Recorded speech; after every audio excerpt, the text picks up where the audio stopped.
Hello, my dear children. Good afternoon. Welcome back to today's online class. I am Radhika, your geography teacher. Children, we were studying Geography Chapter 19, Human Resources. Today, you have a Part 2. In the last section, we discussed about distribution and density of population. Then please try to say, children, what is density of population? Yeah, the number of people living per unit area in a region is called density of population. The number of people living in an area. Okay, how many people are living in an area, that is called density of population. Then how we can calculate this density of population?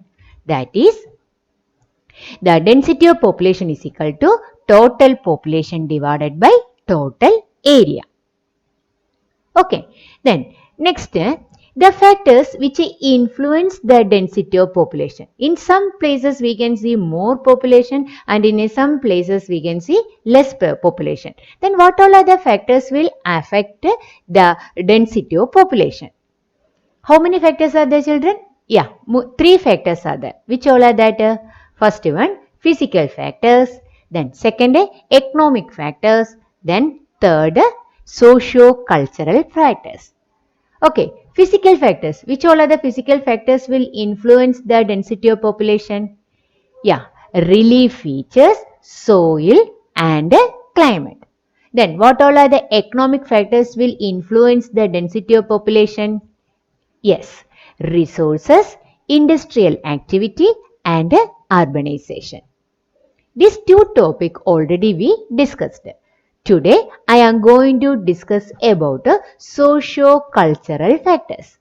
Let's see what all are the factors will influence, what all are the socio-cultural factors will influence the density of population. Okay, that is cultural centers, government policies and religious centers. Cultural centers means, the places which provide cultural opportunities. For example, education opportunities. Oxford University, Shanti Niketan, in that area, the people will attract more. So, they will try to go in that place and try to live in that areas. They try to stay in that areas. Okay, children. Then, next is government policies. If the government will favor to the people, that means the government policies are favor to the people, it will attracted by the people and they will try to move in that areas.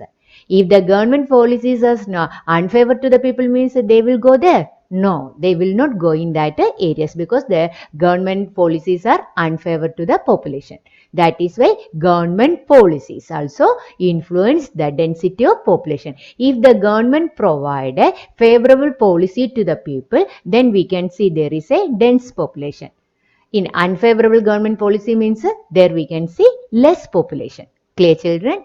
Then next one is religious centers. You know that religious centers also will attract the people, like Mecca, then Rome, then Madurai temple centers. In that areas will attracted by the people. In that areas we can see more population. In other areas, that means that comparatively less that a temple opportunity, temple facilities and other facilities, in that area we can see less population. That is why these socio-cultural factors also will influence the density of population. Which all are the socio-cultural factors will influence the density of population? Cultural centers, government policy and religious centers. Cultural centers means educational opportunities. Which places are favorable for the culture opportunities? In that area we can see more population. The areas where the government policies are favorable, then in that area we can see more population. And the religious center, in which area there is a more religious centers, in that area we can see more population, because these all the areas will attracted by more population. They will try to stay in that places. Okay, children, these are the main factors which influence the density of population. Physical factors, economic factors, and socio-cultural factors. Next one, population composition. This is the next topic. Okay, first we said about a density of population. The number of people living in an area is called density of population.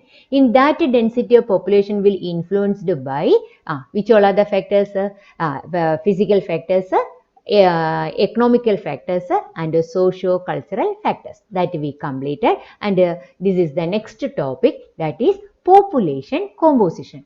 Then what is the meaning of population composition, children? It is the description of a population according to the nature. That means we dividing the population. We divide the population into different groups. That is called population composition. In different way we are categorizing population. Clear, children? The different way we categorizing the population, that is together is known as a population composition. In that population composition includes the age structure. That means we classifying population on the basis of age. Then sex composition. That means we classifying population on the basis of sex, male or a female. Next, we classifying populations according to the occupational structure, in which job they are doing. In that way also we can classify the population. Then next, literacy level. That means according to the literacy level we can classify the population. The literate people are illiterate people. Clear, children? What is population composition? That means classifying population into different groups. Then which all are the way we are classifying that population? First one is age structure. According to the age we will classify the population. And the second, sex composition. According to the sex, that is male or a female, we can classify the population. And the occupational structure, on the basis of job we can classify the population. And the literacy level, then literate or illiterate, in that way also we can classify the population. This classification of population is called population composition. Now we can move to each one. First one is age structure. Okay.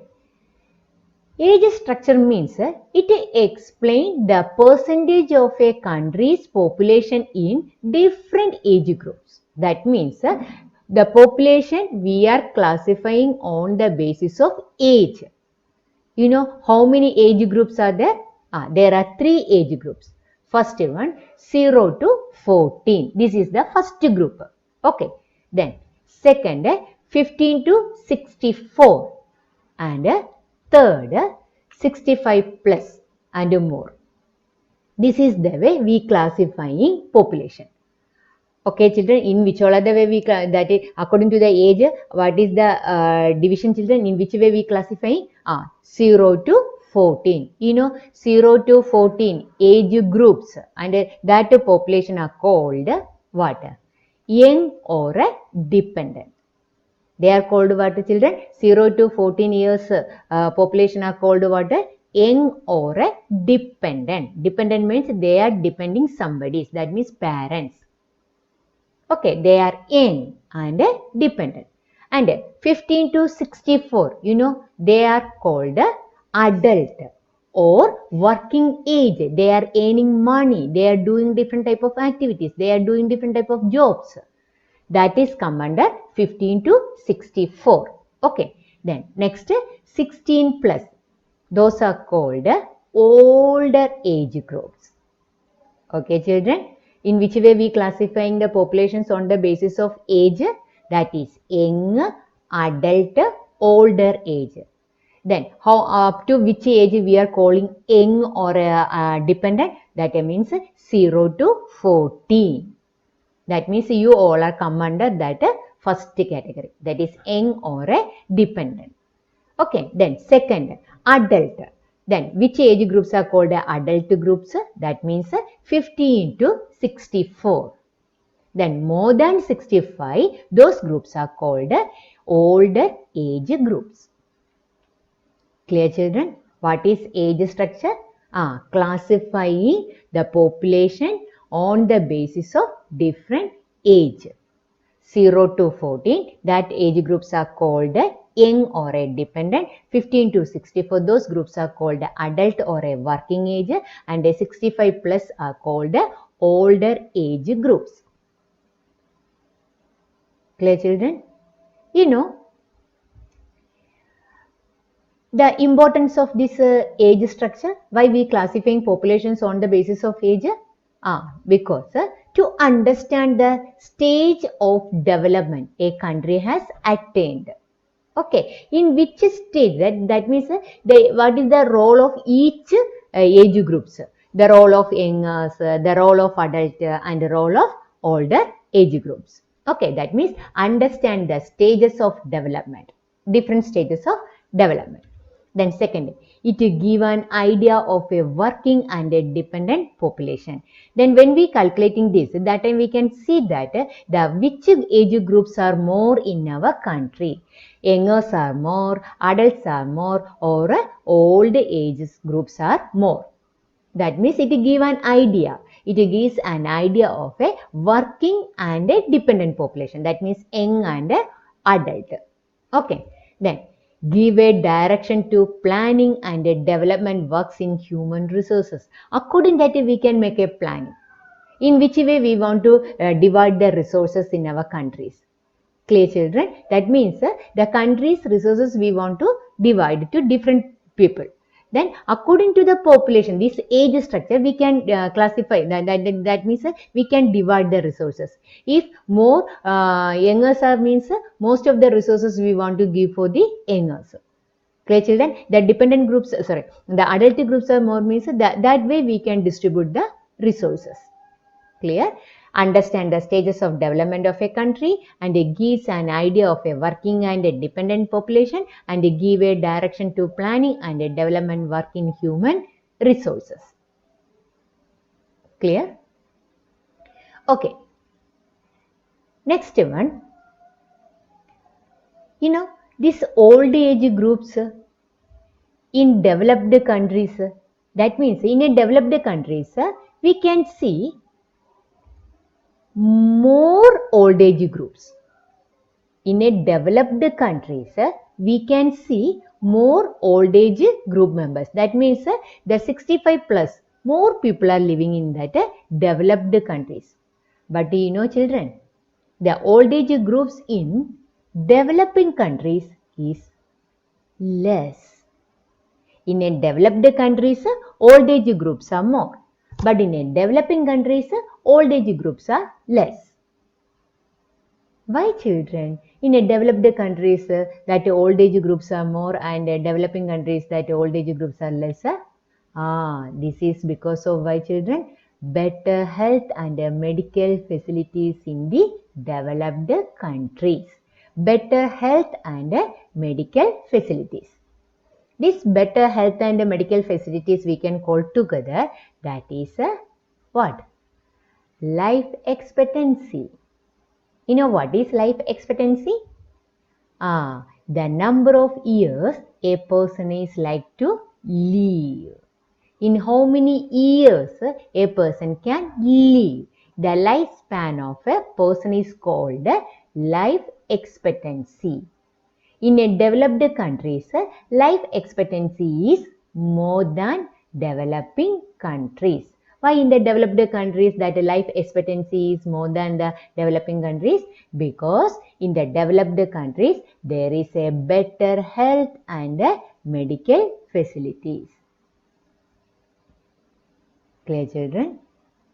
Okay, now we discussed about age structure. That means the population classified on the basis of different age groups. Then how many age groups are there? 3 age groups. Which all are that? Young age, then adult, then old age. Young means how much years will come? 0 to 14. That age groups are called young, 0 to 14. Then adult means 15 to 64. That groups are called adult. And old age group means 65 plus and 65 plus and more age groups, people are called older age. In a developed countries, that older groups are more than the developing countries. In a developed countries, the old age groups are more than the developing countries, because in the developed countries there is a better health and medical facilities. In another way, in a developed countries, we can see there is a more life expectancy, or there is a high life expectancy. Why in the developed countries there is a high life expectancy? Because of better health and medical facilities. Then what is the meaning of life expectancy? Life expectancy means how many years a person can live. The number of years a person is likely to live is called life expectancy. That high life expectancy we can see in developed countries, and in developing countries that is less. Life expectancy is less. You know, in our country is come under in which country? It is a developed or a developing countries?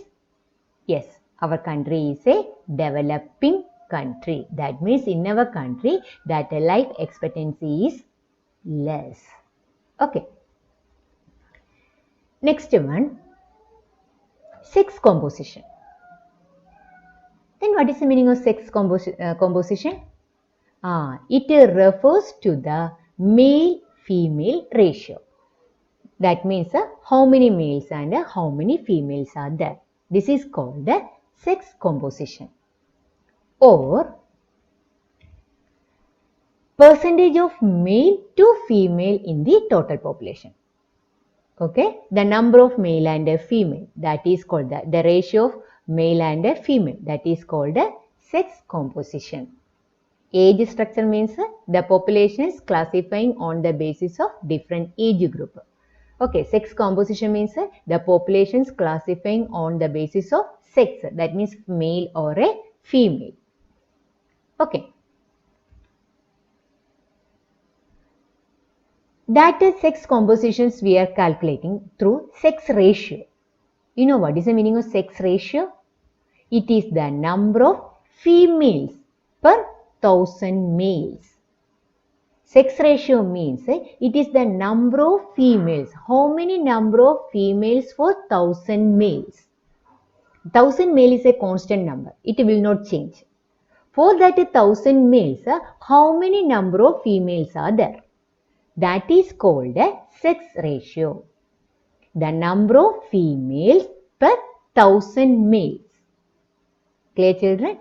For 1000 males, how many numbers of females are there? This is called a sex ratio. You know, it affects the rate of population growth. The sex ratio is very, very important. That is why we should calculate that how many male and how many females in a country. Okay, because it will affect our population growth. Okay, children. Then let's see which type of sex ratio is favorable for the countries, favorable for a country.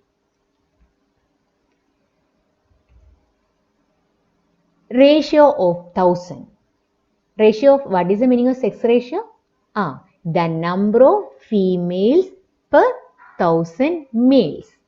Then what is the meaning of ratio of 1000? That means the males are equal to females. That means the 1000 males means if in a country there is a 1000 male and a 1000 female. If both the numbers are equal, that is called ratio of 1000.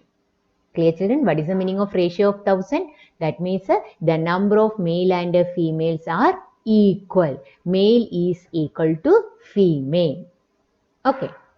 Then second, ratios of greater than 1000 or over 1000.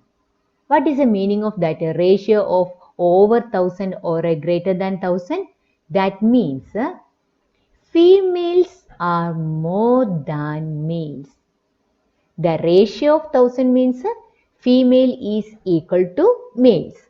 The ratio of more than or over 1000 means the number of female is more than males. That means there is a less male and a more female. Clear? Next, ratios of less than 1000. It means females are lesser than males. Clear, children? Children, please listen. First I am said, what is the meaning of ratio of 1000? Male and female numbers are equal. This is called a ratio of 1000. Then ratios of over 1000 means what? That means greater. Okay, greater than 1000 means what? That means number of female is more than number of male. Female is more than number of male. This is called ratios of over 1000. Then ratios of less than 1000 means the number of female is less than number of male. That means in that situation the number of male is more and the number of female is less. That is called ratios of less than 1000. Children, among this, which is most suitable for a country? Yeah, that is ratios of over 1000 is more suitable for a country. It is favorable sex ratio. Which one is known as a favorable sex ratio? Female numbers are more than males. This is a favorable sex ratio. Okay, but female numbers are less than males means it is a unfavorable sex ratio. Clear? Sex ratio means what? The number of female per 1000 males. The ratio of 1000 means the number of female and males are equal. Ratios of over 1000 means the number of female is more than males. Ratios of less than 1000 means number of female is less than males. For a country, which one is favorable? The ratios of over 1000 or a ratios of 1000. Anyone. Okay, children. The importance of sex ratio. It allowed to forecast of a future population trend. Then according to the sex ratio, we can calculate, we can forecast what a future population, the population will increase or decrease. Okay, and then it help to planning for the future population development. If the growth rate, that means the population is going to decline means according that we can make a plan. If it is increasing means we should control. If it declining means the declining population also not a good indicator for an economy. Okay, children. That means when we looking this sex ratio, we can according that we can make a planning, future planning. Okay, it allowed to forecast a future population trend and it helps planning for the future population development. Next one is literacy rate. Then literacy rate means it is determined by the percentage of the total population that is able to read and write. Literacy means it is determined by the percentage of the total population that is able to read and write. The literate man means the person who can read and write. Those are called literate.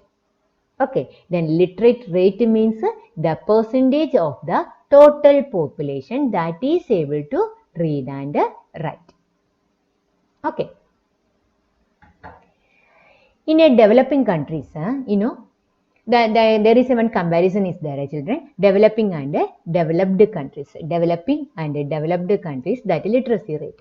Okay. In a developed countries, there is a less literacy rate. Children, that means literacy rate means the percentage of total population who can read and write. In a developing countries, that literacy rate is less. Okay, literacy rate is less, especially that in rural areas. In the rural area, the literacy rate is very, very less. And in which category children? That is in a female literacy rate also less. The total literacy rate is lesser, and in which area that literacy rate is very lesser? In the rural area. And who is more illiterate people? That is a female or more illiterate people. But do you know children, in a developed countries, there is a more literate rate and a high literacy rate in the rural area, and there is no difference between male and a female literate rate. These are the feature of developed countries. There is a high literate rate and there is a no literacy rate between male and female. But in a developing countries, the female is more illiterate than male. Okay, children? Clear? The next one is occupational structure. Occupational structure means the number of people within the total population engaged in different activities to earn a livelihood. Already I said that means the population, the total population is there. Among this population, how many people are doing activities? How many people are doing job? This is called the occupational structure. The number of people within the total population engaged in different activities. They are doing different types of jobs. Okay, different type of activities. This is called the occupational structure. You know children, in an economy, we can see three types of activities. The people are engaged in three types of activities. First one is primary activities, second one is secondary activities, and the next one is tertiary activities. Three types of activities, primary activity, secondary activity, and tertiary activity. Primary activities means the people are engaged in agriculture. Then secondary activities means they are engaged in manufacturing. That means in an industry, producing products. First agriculture, then second manufacturing, and tertiary activities include provide services such as banking and transport. Clear? Occupational structure means what? Classifying population on the basis of the people engaged in different activities. In which way we can classify on the basis of occupational structure? There are three classification. Then primary activity, how many people are doing primary activity, how many people are doing secondary activities, and how many are doing tertiary activities. Clear children? In that way we can classify. Then again another classification is coming, developing countries and developed countries. Developing countries and developed countries. In a developing countries, the greater percentage of people is engaged in primary activities. You know, in a developing countries, most of the people are engaged in which activity, children? Primary activities. Primary activities means agriculture. Our country is a developing country. You know that India is a developing country. Most of the people are engaged in which type of activity? Agricultural activity. This is the nature of developing countries. And developed countries, you know, most of the people are engaged in secondary and tertiary. Clear children? If the more people are engaged in secondary and tertiary, then we can call that country is a developed country. If most of the people are engaged in a primary activities, then we can call that is a developing country. Clear children? Okay. Okay children, today we discussed about population composition. In the last section, in the last class, we discussed about density of population.